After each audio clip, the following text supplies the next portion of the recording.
Oke, kita mulai. Assalamualaikum warahmatullahi wabarakatuh. Ya, bumil-bumil berbahagia. Saya menyapa dulu ya. Berjumpa lagi dengan saya Naila Rahmawati.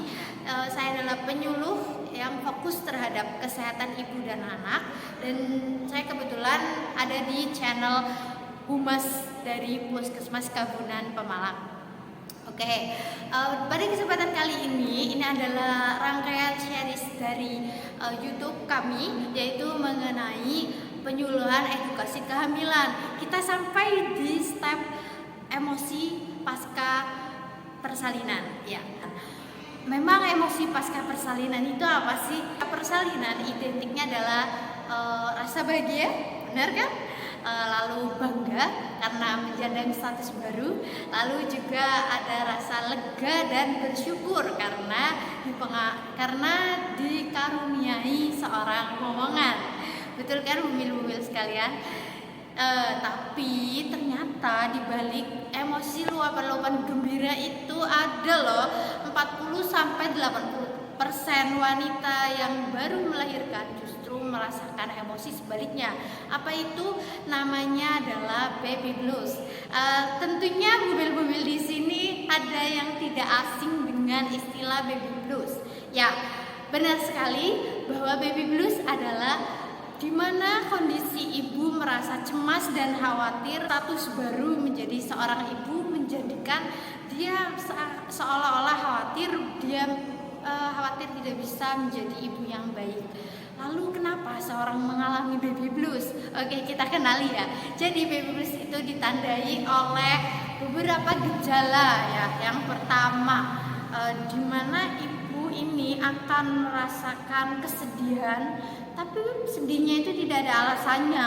Lalu energinya menjadi tidak berenergi, cenderungnya tidak mood atau kehilangan gairah untuk melakukan hobinya, melakukan aktivitas kesehariannya, bahkan tidak gairah dengan bayinya sendiri. Wow, ditandai juga dengan sulit makan atau tidak nafsu makan, tidak nafsu dan tidak produktif untuk melakukan kegiatan rumah tangga yang lainnya juga.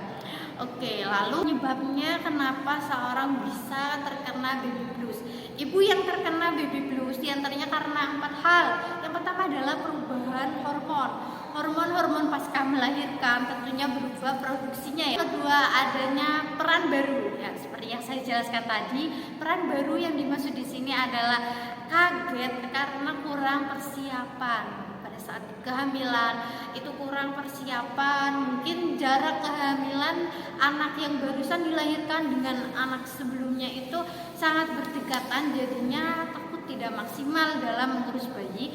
Yang ketiga adanya karena ada masalah dari luar atau faktor eksternal.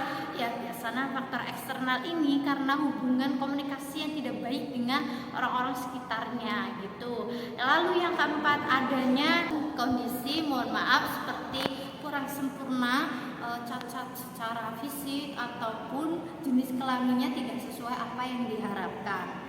Lalu apa sih dampaknya jika sang ibu mengalami baby blues? Lalu apa yang terjadi pada bayinya ini? Ternyata ibu yang baby blues itu beresiko pada bayi karena ibu kan tadi cenderung tidak mau mengurusi bayinya atau acuh terhadap bayinya. Jadi bayi tersebut meskipun menangis, meskipun ceritanya semakin kencang, justru ibunya meresponnya dengan kebingungan, bahkan kadang dengan marah dan juga dengan sudah marah, habis itu ibunya ikut menangis juga karena bingung apa yang harus dia lakukan begitu. Jika terus-terusan berkelanjutan itu akan efeknya sampai pada anak tersebut masuk ke fase anak-anak. Lalu gimana sih upaya untuk mencegahi? Sekarang kita masih ke tahap hindari ya. Oke, hindari di sini ada beberapa upaya. Yang pertama, perlu yang namanya merencanakan kehamilan.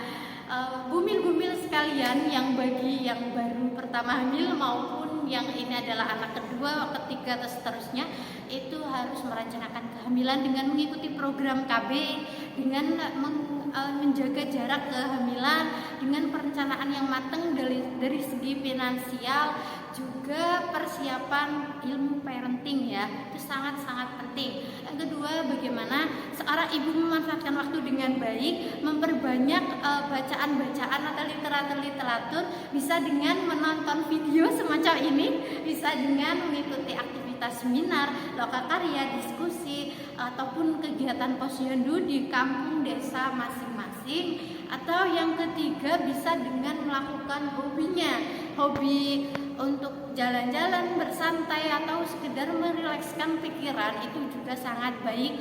Atau mengikuti senam ibu hamil, yoga untuk merilekskan diri, itu juga sangat penting. Yang keempat adalah bagaimana sering untuk komunikasi dengan orang-orang terdekat, menjalin hubungan baik dengan suami, terutama menjalin hubungan baik dengan orang tua, dengan mertua, dengan kerabat, dengan ipar dan saudara-saudara yang lain. Itu bisa sedikit mengurangi stresor-stresor dan menambah dukungan sosial. Lalu secara Islam bagaimana? Kalau yang menonton ini adalah orang yang muslim, maka seperti sholat, doa, memperbanyak bacaan Al-Quran, memperbanyak mendengarkan murotal ataupun nada-nada alunan yang islami, itu ternyata bisa merilekskan dan bahkan bisa menjadi terapi supaya pasca persalinan ini nantinya akan terhindar dari yang namanya depresi. Ya, sekian ya dari saya ya untuk perjumpaan kali ini, cukup sampai di sini dulu. Nanti dilanjutkan kepada sesi yang berikutnya di video selanjutnya. Wassalamualaikum warahmatullahi wabarakatuh.